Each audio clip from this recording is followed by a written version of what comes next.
Historias del rey, no. La selva del rey. Boom, boom, boom, boom, fire. TJ Massa.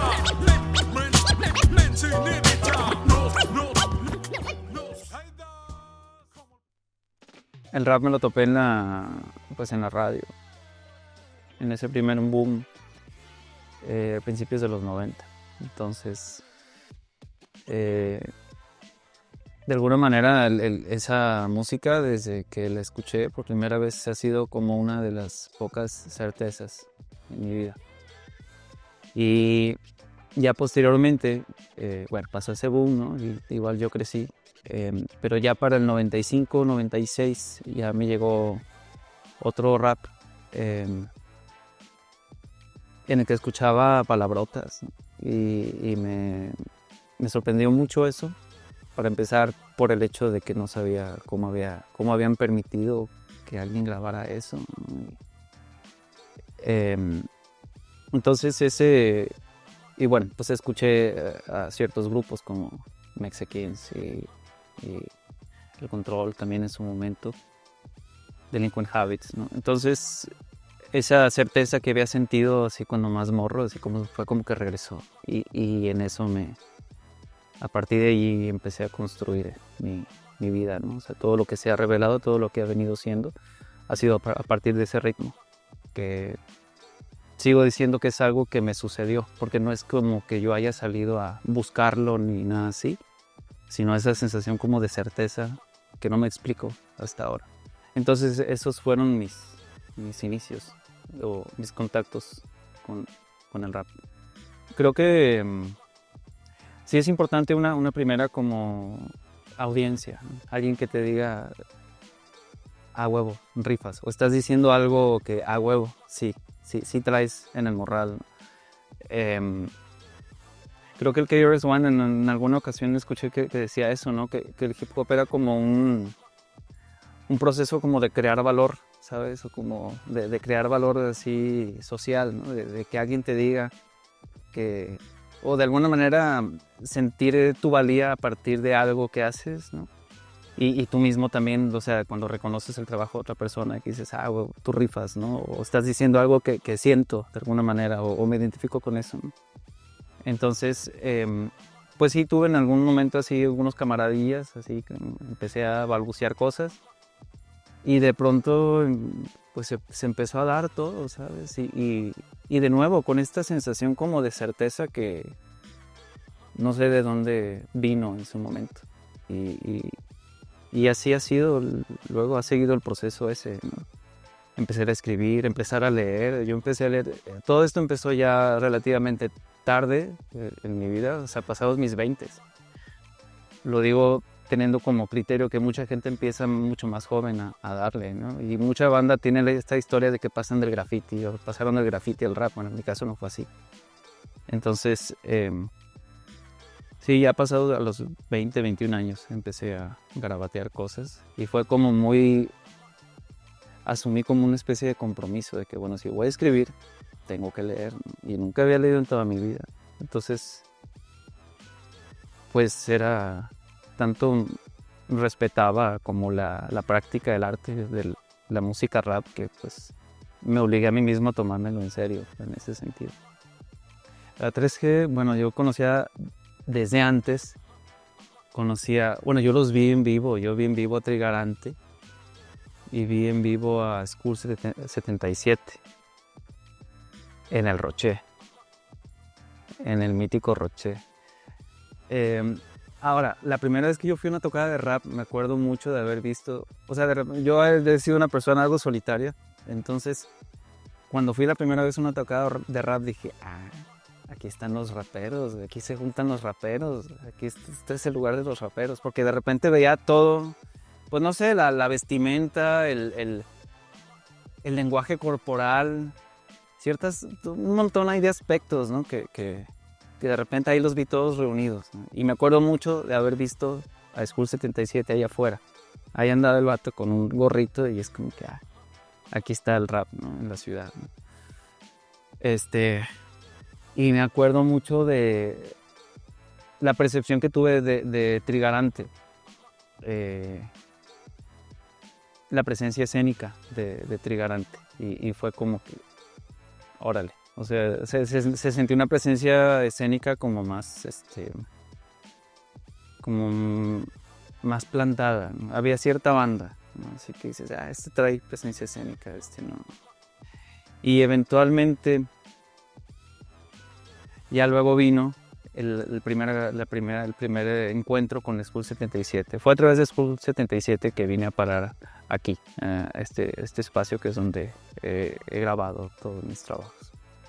En una tocada de FIME, un evento en FIME, que era, pues no, nos dejaron tocar hasta el final y yo no entiendo por qué carajos, porque tenían un concurso de tipo La Voz, concurso de bandas, ¿no? Entonces primero metieron el concurso, la banda se fue, no había nadie, entonces ahora sí los del sonido, no, ahora sí, ahí van los raperos, ¿no? Y ya le dimos y todo, y School bien pudo haberse ido desde muy temprano, ¿no? No tenía que quedarse, porque sobre todo al final de cuentas no tocó el vato, entonces prácticamente nomás fue a vernos, como quien dice. Y recuerdo que nos regresamos en camión y tal, y empezamos a cotorrear. Y me comentó de un evento, y ya fue el que tú organizaste, donde nos conocimos. Allí, que fue en el Museo de Historia, ¿verdad? Por eso tomamos el lugar de otra banda que era La Nota Alta, que era un proyecto que traía LK y ¿quién era? Y creo que Lalo, alguien del área restringida, alguien de aquel lado, ¿no? Y a partir de ese evento empezó a haber más conversación con School y eventualmente me invitó a un cotorreo acá y pues desde entonces. Oye, creo que el hecho de que cuando me hicieron la invitación, hablé con Danger, ¿sabes? Y ya me planteó el formato. Yo no había visto lo que habían hecho en Argentina, ¿no? Me planteó el formato y bueno, yo sí estaba familiarizado con el formato de las batallas escritas, o sea, desde antes.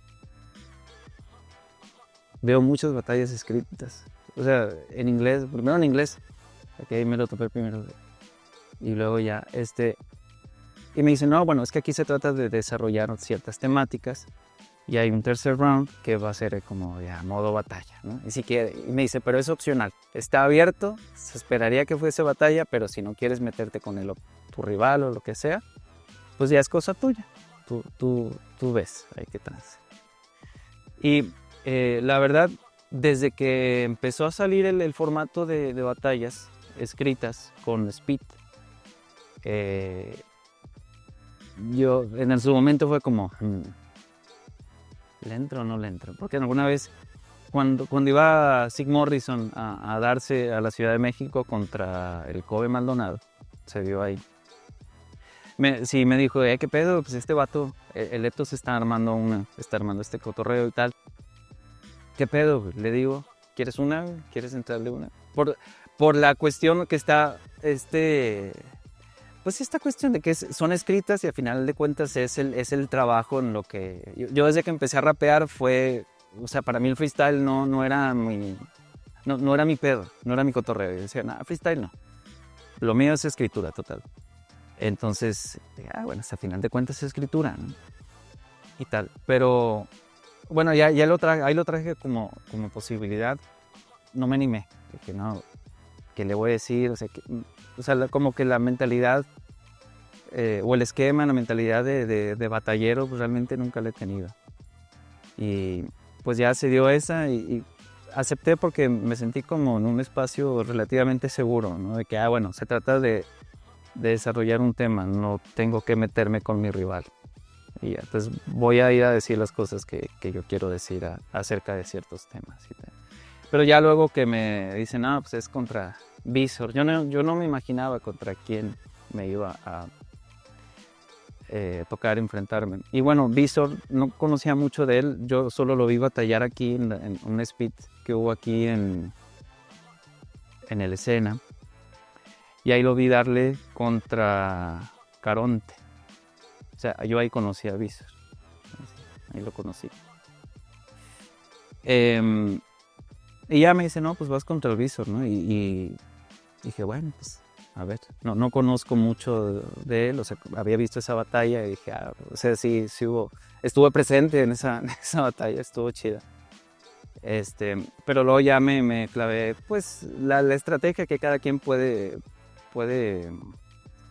decidir, ¿no? En mi caso fue como, bueno, pues meterme a ver sus discos, qué trance con su crew, con quién se junta, típico, ¿no? Y también trataba de hacer como mi versión de lo que sería la versión desde mi cotorreo, menuda coincidencia de ese formato, ¿no? Porque también cuando acá la banda, cuando llegué aquí, les contaré, voy a entrar en una batalla y, por ejemplo, Smack, que es así batallero, me dice, preocupadísimo de que, no, pinche Soto, ¿qué hiciste, güey? No, vamos a vernos, güey, necesito darte unos consejos. Y cosas por el estilo, digo, no, está chido, güey, pero sí puedo, güey, deja ver qué pedo, deja ver yo, a ver qué se me ocurre a mí. Porque, pues, creo que las batallas en sí tienen como que su propia poética, ¿sabes? O sus propios recursos, pues de discurso y tal, que es una cosa está enfocada como hacia otra dirección, ¿no? Entonces, para mí se trató un poco de, bueno, cómo traer todos mis recursos expresivos y dirigirlos más o menos hacia eso. Bueno, se puso en contacto conmigo Feli Dávalos. Creo que Feli Dávalos fungió un poco como el puente entre el equipo de Quise Terrazas. Creo, es lo que me pareció ver, ¿no? Entre los distintos espacios, ¿no? Y recuerdo que, pues nada, nos vimos en una ocasión, nos juntamos en el café, los cité en el Café Nuevo Brasil. Allí. Les gustó mucho el lugar, por cierto. Dije, qué bonito está aquí. Y fueron como 3 horas de estar hablando sobre hip hop, sobre rap aquí en la ciudad. Y creo que así se fueron entrevistando primero con varias bandas, como que hicieron un estudio así de cómo estaba el asunto, y luego ya vino la filmación, ¿no? Y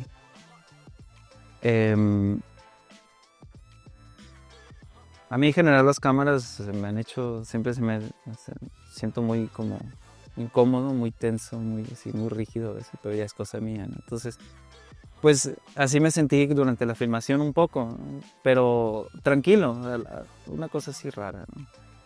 Porque pues me pareció que era un proyecto hecho con mucho cariño,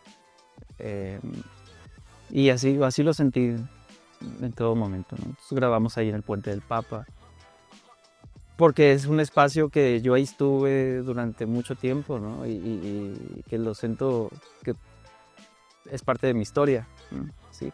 No nomás porque es el Puente del Papa o es aquí donde estuvo el mercado, ¿no? Pues realmente yo ahí anduve muchas veces, ¿no? Entonces es parte, y tiene que ver conmigo y con lo que es el hip hop en mi vida también, ¿no? Era ahí donde compraba música, ahí es donde compré la mayoría de los discos que fui adquiriendo durante aquellos años. Y me llamó mucho la atención como un poco la tesis, ¿no?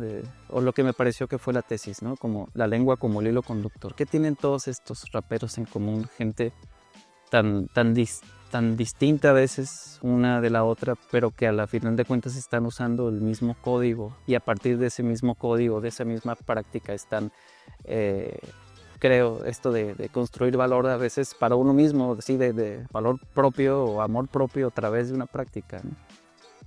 Bueno, desde las primeras ocasiones lo que escuchaba era que la gente tenía miraba con mucha estima en cuanto a rap, en cuanto a hip hop, a Monterrey, o sea, a la ciudad. Siempre era como, pues pero tú eres de Monterrey, allá está lo mero chido, ¿verdad? Allá está lo chido, allá está el mero cotorreo. Y yo creo, en buena parte, me imagino por Control Machete, ¿verdad? Creo que hay muchas bandas que a mí de aquí, que a mí me parecen muy buenas, así referentes totales, como por ejemplo H. Muda. Y me he topado con que allá, en otras partes, no son así que digas tú. O sea, sí los topan, pero está chido, pero hasta ahí. O sea, no tienen como el valor que para mí o que para otra banda con la que he hablado de aquí tienen. Y me he fijado que lo mismo pasa viceversa, porque hay ondas de allá, por ejemplo, Netman Guerrero o quién más, Jack Mag, ¿no? Que banda de allá, hablo con ellos y son referentes súper importantes. Y acá, pues rara vez he escuchado que los mencione la gente. Entonces, pues no sé de qué dependa, ¿no? O sea, esta cuestión de que si pasa, hay cosas que creo que están muy chidas de aquí que no han salido de aquí, ¿sabes? Y viceversa. O sea, como que cuestan esos puentes, ¿no? Y no sé de qué dependa como el poder crearlos. No basta con ir a tocar otra ciudad y ya, no. No sé de qué dependa. Pues decir, yo le diría a una persona, bueno, no te conformes, está chido conocer como la poética de lo que tratas de hacer o la tradición de lo que tratas de hacer. En este caso, música, el rap y todo lo que está al interior del rap, todos los subraps, por así decirlo. Pero no te quedes con esa tradición. O sea, hay muchas otras tradiciones de la palabra de las cuales puedes aprender mucho, ¿no? Y sobre todo, y a veces ni siquiera tienen que ver con la canción. O sea, por ejemplo, yo siempre traigo, yo aprendí mucho de Polo Polo, ¿sabes? O sea, suena a una fantochada, pero me acuerdo mucho de cómo se lo escuchaba y me llamaron la atención las inflexiones de voz que hacía. Y a partir de las inflexiones fue como yo fui incorporando mucho de eso, ¿no? A mi manera de rapear. O sea, estos énfasis en ciertas palabras y en otras no. Todo ese juego, ¿no? De modo que cuando menos acordé, o sea, ya digamos la manera de rapear como plana, y ya un poco la iba dejando atrás, ¿no? Y era como, según lo que estoy diciendo aquí, empezaba a jugar con las inflexiones de voz y demás, ¿no? Entonces, creo que al final de cuentas se trata de eso, como que llegar a esas expresiones y esas palabras que solo tú puedes decir. O sea, que sabes que nadie más podría estar diciendo las mamadas que tú estás diciendo. Yo creo que la búsqueda es llegar a ese punto, ¿no? O sea, llegar a estar como muy tranquilo, muy conforme con estar diciendo lo que estás diciendo y con la confianza de que, güey, nadie más dice estas mamadas que yo digo, ¿sabes? Por ahí. En Gómez Palacio nos había ido muy bien. Entonces venía así con la pues sí, con esa satisfacción de que, huevo, ya estuvo chido, nos fue chido, acaba otra vez, ¿no? Entonces, por lo general yo empezaba mis sets con una pieza como de spoken word. Eso yo se lo aprendía cuando vino SFDK al Café Iguana la primera vez, 2002. Para mí fue muy impactante ver a Satu empezar. Qué bonito fue mientras que no fue feo. Cuánto te quise cuando no te odiaba y sin embargo creo que solo aprobaré el recreo. Ahora ya veo que tus ganas de igualarme se queden solo en deseo. Así en silencio, así. Me acuerdo del Café Iguana, así, y era algo, una cosa súper novedosa, ¿no? Ya luego, al escuchar el disco de Odisea en el Lodo, ya te das cuenta de que, es el intro del disco, ¿no? Nada más que lo puso como en formato a capela, ¿no? Entonces, a partir de ahí, empecé como a tratar de hacer lo mismo. Yo también fue como, pinche manera de abrir los conciertos está mamalona, ¿no? Y así, y bueno, en el Café Iguana, esa vez, pues igual empecé con un spoken word, ¿no? Así. Y con madre, o sea, empezó una manera de abrir así, sentía la piel, todavía desde ahorita me acuerdo y siento la piel chinita, no, me estuvo bien chido. Pero esa vez había habido un asunto, y bueno, que el set de los de falsa alarma, de tornamesas, pues estaba atrás, pero no lo podían tocar los demás grupos. Entonces, pues mi disco de pistas se lo di al 3 y el 3 se lo dio al Piero. Y el Piero, pues allá se fue, ¿no? Y porque se trataba del disco de pistas, pues dárselo al de la consola, ¿no? Allá, ¿no? Entonces, pues ya terminé mi entrada triunfal, ¿no? Acá chida, que órale, ¿no? Pues va la primera. Y no, pues de repente el del sonido, güey, no me dejaron tu disco.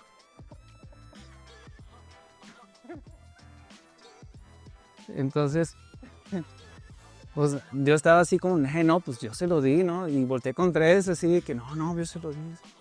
Y yo estaba así como muy con la expectativa de que alguien debería estar ahí atrás resolviendo la situación. Pues no, ¿verdad? O sea, así. Entonces yo estaba así todo paniqueado. Y así me quedé así, no sabía qué hacer. Entonces la banda empezó a gritar, freestyle, freestyle, freestyle, freestyle. Y yo me puse más nervioso todavía porque, como te digo, el freestyle nunca fue mi fuerte, ni nunca lo asumí como no, nada. Y aparte yo traía mi set, y yo traía mi orden de cotorreo, o sea, es como no me voy a salir de mi guión, qué pedo. Entonces, freestyle, freestyle, y entonces yo empezaba ¿qué pedo? Yo volteando, ¿no? Alguien, ayuda, ¿no? Entonces la banda cambió el grito de freestyle y empezó a gritar, culo.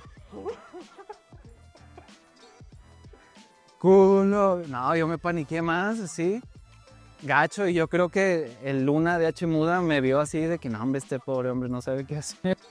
Y ya se sube y me dice, carnal, pues ya están nuestros beats listos, y si quieres le damos, y ese H Muda. Y yo, pues denle, ¿no? Entonces ya, pues bajamos, yo me sentía derrotado, ya voy a dejar el rap, esto no es para mí, ya, no, sí, ya, me sentía muy, así, muy... Pues no sé, estaba así muy acá, ¿no? Fue muy... Pues fue muy fuerte, ¿no? En su momento, así como que, no mames, pues qué pedo. Y ya luego, eventualmente, sí hubo un así, Contreras, Kid Comba esa vez también le dio.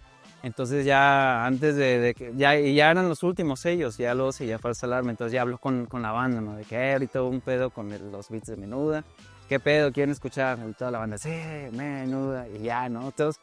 Fue una cosa de que la banda así de carrilla, ¿no? Se la estaban pasando bien a final de cuentas, pero para mí fue como muy dramático, ¿no? Y bueno, pues ya así pasó, ya salimos a tocar y todo, y pues ya. Y ya al final, no, pues muchas gracias, la chingada. Y se armó la presentación. Pero pues sí fue mucho aprendizaje de que, bueno, qué hacer cuando eso pase. Y ya luego uno empieza a pensar, pude haber hecho esto, pude haberme aventado otra capela. Un montón de opciones que tenía. Pero en el momento, pues no sabía, ¿no? Entonces, esa es una anécdota.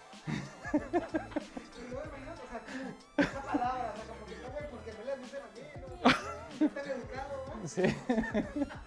Y ahí estaba, ¿sabes?